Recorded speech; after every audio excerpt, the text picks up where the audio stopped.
सभी पिता तुल्य बुजुर्ग नौजवान साथी मातृशक्ति, आज सबसे पहले मैं आज आपको इस जयंती के उपलक्ष्य पे बहुत बहुत अपनी तरफ से शुभकामनाएं देता हूं और बधाई देता हूं कि आज संत शिरोमणि श्री सेन भगत जी महाराज की जयंती को इतने भव्य रूप से मनाने का आपने फैसला लिया। आपकी बहुत दिनों से, जो सारे आयोजक हैं, आप लोगों की बहुत दिनों से मैं समझता हूं ये इच्छा थी कि एक कार्यक्रम आप बहुत अच्छी तरीके से करें, तो इस बात के लिए बधाई।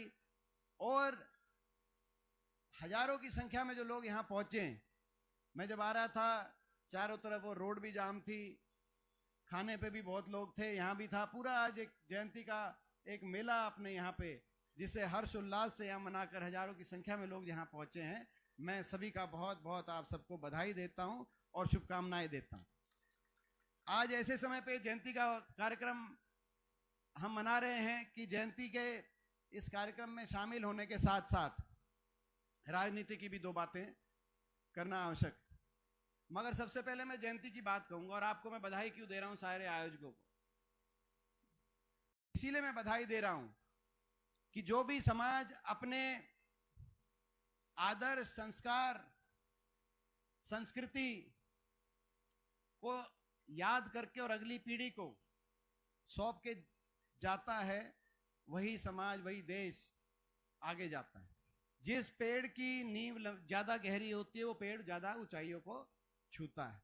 और इसीलिए ये जयंती का इतना भव्य आयोजन आज हम याद कर रहे हैं, इस श्रद्धांजलि दे रहे हैं और नमन कर रहे हैं इस जयंती के उपलक्ष्य में। और हम अपनी अगली पीढ़ी को शिरोमणि संत सेन भगत जी महाराज की वंदना के संस्कार हम अगली पीढ़ी को सौंप के जा रहे हैं। ये कर्तव्य है, आप सबका कर्तव्य है कि हम ये काम करें। ये कृत कार्य करने का कर्तव्य आपने उसका निर्वहन किया, उस कर्तव्य का। इसीलिए मैं सारे आयोजकों को और जो आज आप सब यहाँ पे शामिल हुए हैं, मैं आप सबको इसीलिए बधाई देता हूँ, आपका मैं धन्यवाद करता हूँ। ये सही बात है कि आज थोड़ी राजनीति की बात भी, क्योंकि राजनीति की बात इसलिए कि चुनाव का डंका बज चुका है। ये जो सरकार है आखिरी 6 महीने में पहुंच चुकी है, जो खट्टर सरकार, हरियाणा में खट्टर दुष्यंत सरकार, बीजेपी जेजेपी की सरकार, आखिरी 6 महीने में कैसे, आप तो कहोगे कि अभी 10 महीने बचे हैं इलेक्शन के, लेकिन 10 महीने नहीं बचे, इनके काम करने के 6 ही महीने बचे हैं। अभी हम कौन से महीने में, कौन सा महीना है, दिसंबर में है। जनवरी, फरवरी, मार्च में लोकसभा इलेक्शन का कोड लग जाता है, 2 रह गए। मार्च में इलेक्शन शुरू होता है और मई की 30 को देश की सरकार के गठन होने का समय है। उसके बाद मई की 30 के बाद कोड हटेगा, 2 महीने अभी बचे, और उसके बाद जून, जुलाई और अगस्त, और फिर सितंबर में इलेक्शन हो जाएगा, अक्टूबर में सरकार बन जाएगी। यही बात है ना। तो इनके पास 3-4 महीने तो तब बचे हैं और 2-3 महीने इनके पास अब बचे काम करने के, इनके 6 महीने रह गए।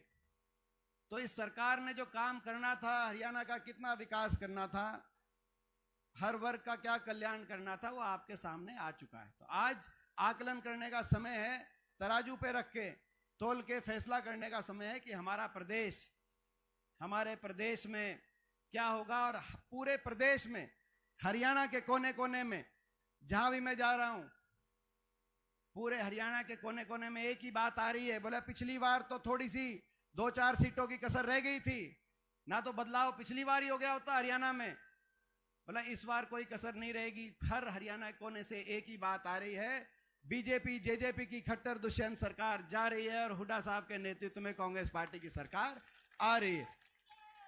आज कल चुनाव के नतीजे आए तो किसी ने कहा कि जी ये इलेक्शन में 2-3 स्टेटों में उतना आशा के हिसाब से फैसला नहीं हुआ जितना हम आशा कर रहे थे। हरियाणा में इतनी लहर चल रही है, कांग्रेस की सरकार आ रही है, अब क्या होगा। मैंने कहा हरियाणा में वही होगा जो तेलंगाना और हिमाचल प्रदेश में हुआ है, वही हरियाणा के अंदर होगा। ये मैंने कहा,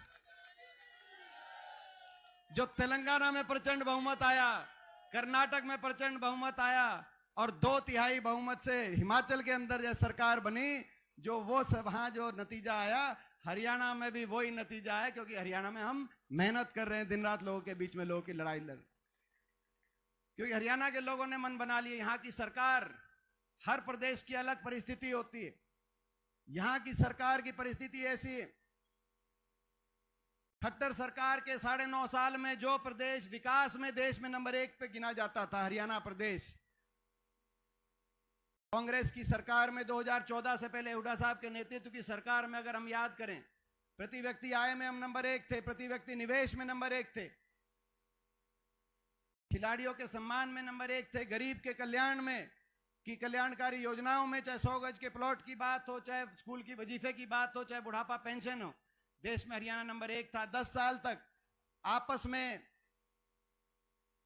भाईचारे पे कभी खरोच नहीं आई। 10 साल तक खुशहाली के रास्ते हरियाणा आगे बढ़ा। कभी किसी वर्ग को, ना व्यापारी को, ना कर्मचारी को, ना दुकानदार को, ना सरपंच को, ना खिलाड़ी किसी वर्ग को धरना देना, अपने मांगों के लिए कभी धरना नहीं देना पड़ा, कभी पुलिस को कहीं लाठीचार्ज नहीं करना पड़ा। किसी वर्ग की कोई बात आई तो उस वर्ग ने सरकार के समक्ष अपनी उस समय बात रखी और उनकी सुनवाई हुई और समाधान निकालने का प्रयास हुआ।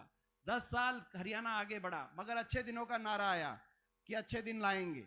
लोगों ने सोचा हरियाणा में भी क्या पता और अच्छे दिन आए। बीजेपी को लोगों ने, बीजेपी का साथ दिया। 2014 में खट्टर सरकार बनी हरियाणा में, लेकिन उस सरकार ने क्या किया? जो हरियाणा विकास में देश में आगे था, कहीं मेट्रो आ रही थी तो कहीं रेल की लाइन बिछ रही थी, कहीं थर्मल का कारखाना बन रहा था तो कहीं आईएमटी के अंदर बड़े बड़े उद्योग स्थापित किए जा रहे थे, कहीं यूनिवर्सिटियां बन रही थी, विश्वविद्यालय बन रहे थे। उस हरियाणा को 9.5 साल की सरकार ने विकास की पटरी से उतारने का काम किया। उस हरियाणा को आज विकास में तो हरियाणा पहुंच गया 18वें नंबर पे देश में। नंबर 1 अगर बन गया देश में, जो दुख है हमें, तो देश में अगर नंबर 1 बन गया तो बेरोजगारी में आज हरियाणा देश में नंबर 1 बन गया। हर घर में एक पढ़ा लिखा शिक्षित नौजवान बेरोजगार, बेरोजगारों की फौज खड़ी हो गई। कोई नौजवान डिप्रेशन की तरफ, कोई नौजवान नशे की तरफ। देश में नशे में भी देश में हरियाणा और नशे से रिलेटेड ओवरडोज डेथ्स में भी देश में नंबर 1। पंजाब से ज्यादा नशा आज हरियाणा के अंदर। बेरोजगारी में नंबर 1, आज नौजवान नशे में नंबर 1। आज हरियाणा का नौजवान अपना भविष्य को अंधकार में पा रहा है। कहीं डिप्रेशन की बात, कहीं नशे की बात, कहीं अपराध की बात, कहीं घर बार बेचकर विदेश की तरफ पलायन, विदेश की तरफ पलायन की तरफ आज हरियाणा का नौजवान। ये स्थिति आज बन गई क्योंकि हरियाणा के अंदर ना तो सरकारी नौकरी मिल पाई इन 9.5 साल में, या तो नौकरियां समाप्त कर दी गई। हमारे समय अकेले शिक्षा महकमे में 1 लाख से ज्यादा की भर्ती हुई थी। 9.5 साल में जेबीटी तक की भर्ती नहीं करी, इन्होंने जेबीटी तक की भर्ती नहीं करी। ना तो सरकारी नौकरियां तो समाप्त कर दी गई, स्कूल बंद किए जा रहे हैं सरकारी, जहां पे गरीब का बच्चा पढ़ता है। कहीं बड़े बड़े उद्योगपतियों के हवाले रेलवे, एयरपोर्ट, पोर्ट, सरकारी नौकरियां या तो समाप्त की जा रही हैं, कच्चों में परिवर्तित की जा रही हैं। हरियाणा कौशल निगम के माध्यम से, जहां बिना रिजर्वेशन के बैकडोर से लोगों को लगाया जा रहा है, या तो प्राइवेट में रेलवे की नौकरियां खत्म, वहां भी कोई किसी वर्ग के, किसी वंचित वर्ग के अधिकार का प्राइवेट के अंदर कोई ध्यान नहीं रखा जा रहा, जिन कंपनियों को दे रहे हैं। या कच्चे के कौशल, कहीं कौशल निगम की बात आती है। यहां तक कि फौज अग्निवीर योजना लेके आए हैं, फौज में भी 4 साल के बाद बिना पेंशन के घर वापस, वहां भी कच्ची। देश में सबसे ज्यादा बेरोजगारी आज हरियाणा प्रदेश में। ऐसी स्थिति बन गई। आज हम इस अवसर पे सैन जयंती के इस पावन अक्षर संकल्प लेते हैं कि इस कौशल निगम को समाप्त करेंगे। हरियाणा के अंदर पक्की भर्ती, ये जितने भी कौशल निगम से में हैं, इनमें और इनकी सारे पदों में, और जो बाकी पद हैं इन्होंने जो समाप्त किए हैं, 2 लाख से ज्यादा ऐसे पद हैं। पक्की भर्ती हरियाणा के अंदर, और उस पक्की भर्ती में हर वर्ग का और ओबीसी समाज का जितना अधिकार है, उन ओबीसी समाज का 2 लाख भर्ती आते ही 2 लाख भर्ती हरियाणा के अंदर लागू करने का काम करेंगे। आज बेरोजगारी की चपेट में जो हरियाणा का नौजवान है, उसको रोजगार सृजन में हरियाणा को नंबर 1 बनाने का हम संकल्प आज ले रहे हैं। जो बेरोजगारी में आज नंबर 1 है, बेरोजगारी में नंबर 1, महंगाई में आज प्रदेश सबसे ज्यादा वेट, क्योंकि सबसे ज्यादा कर्जा चल गया, अर्थव्यवस्था चौपट हो गई, खट्टर सरकार में कोई इंडस्ट्री आई नहीं, सबसे ज्यादा टैक्स लग गया।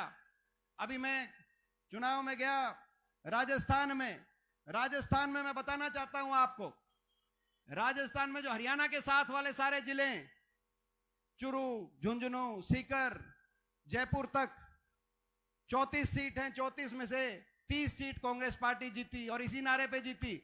सारी सीट जो 7 लगती सीट हैं इसी नारे पे जीती कि भाई हरियाणा से सस्ता डीजल, हरियाणा से सस्ता पेट्रोल, हरियाणा से सस्ता गैस का सिलेंडर। यहां पे सबसे महंगा, देश में सबसे ज्यादा महंगाई कहीं देखनी है तो हरियाणा आइए। डीजल, पेट्रोल, रसोई गैस का सिलेंडर, बच्चों की स्कूल की फीस, बिजली के बिल, काम किया नहीं, महंगाई का बोझ हर परिवार के ऊपर, महंगाई का बोझ, बेरोजगारी का बोझ। और एक नंबर और बना दिया हरियाणा देश में, किस चीज में? भ्रष्टाचार में देश में नंबर 1 हरियाणा। क्योंकि गठबंधन जो हुआ, ये बीजेपी का, जेजेपी का, खट्टर और दुष्यंत का गठबंधन, ये गठबंधन किसी ऐसे आधार, जनहित के आधार पर गठबंधन नहीं हुआ। आप जानते हो, इन्होंने